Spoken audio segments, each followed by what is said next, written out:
Hello friends, I welcome you to my YouTube channel the tax blueprint. The tax blueprint में आपका स्वागत है। मेरे पास एक क्लाइंट आए कल, उन्होंने बोला सर मेरे को बहुत अर्जेंट एक जीएसटी रजिस्ट्रेशन कराना है और मैं टेंडर के लिए मैंडेटरी रिक्वायरमेंट बाकी डॉक्यूमेंट में मैंने अरेंज कर रहा हूँ, लेकिन ये जीएसटी नंबर मुझे कम से एक से दो दिन के अंदर अंदर चाहिए और किसी भी हालत में चाहिए, तो मेरा इतना बड़ा इंपॉर्टेंट टेंडर छूट जाएगा, मैं बिड नहीं कर पाऊंगा।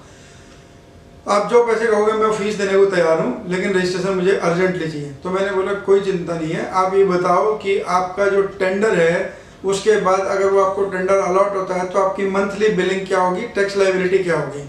उन्होंने मंथली बिलिंग इनिशियली तो कम है, लेकिन सब्सिक्वेंट स्टेज में जाके जैसे प्रोजेक्ट पूरा होगा तो बिल बढ़ेगा, लेकिन शुरू के 1-1.5 साल में टेंडर धीमा रहेगा और बिलिंग मुश्किल से 1-1.5 लाख रुपये महीने की बिलिंग होगी इनिशियली स्टेज पे, क्योंकि इनिशियल स्टेज पे काम कम है। तो मैंने कहा ठीक है, कोई बात नहीं, चिंता मत करो, आपका जीएसटी नंबर मैं आपको दे दूंगा 2 दिन के अंदर अंदर।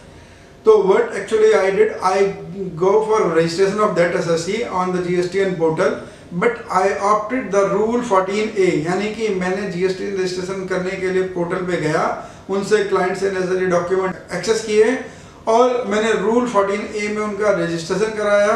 रूल 14A कहता है with in 3 days GST number आपको अलॉट हो जाएगा, लेकिन मैक्सिमम केस में वो सेम डे में जीएसटी आ जा रहा है और by the end of the day मैंने जीएसटी रजिस्ट्रेशन करा के क्लाइंट के हाथ में RC they the and the client was very happy.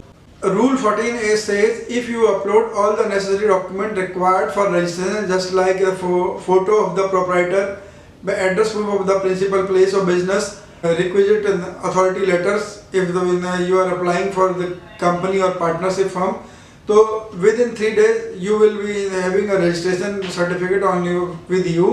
But आजकल देखा जा रहा है मैक्सिमम केस में सेम डे में जीएसटी रजिस्ट्रेशन भी आ जा रहा है if you apply it for under the rule 14A। लेकिन रूल 14A वही अप्लाई कर सकते हैं, वही ऑप्ट कर सकते हैं जिनकी मंथली टैक्स लायबिलिटी 2.5 लाख रुपए और या उससे कम होने वाली है। अगर आपकी मंथली लायबिलिटी 2.5 लाख या उससे ज़्यादा होने वाली है तो then you are not eligible to apply under the rule 14A।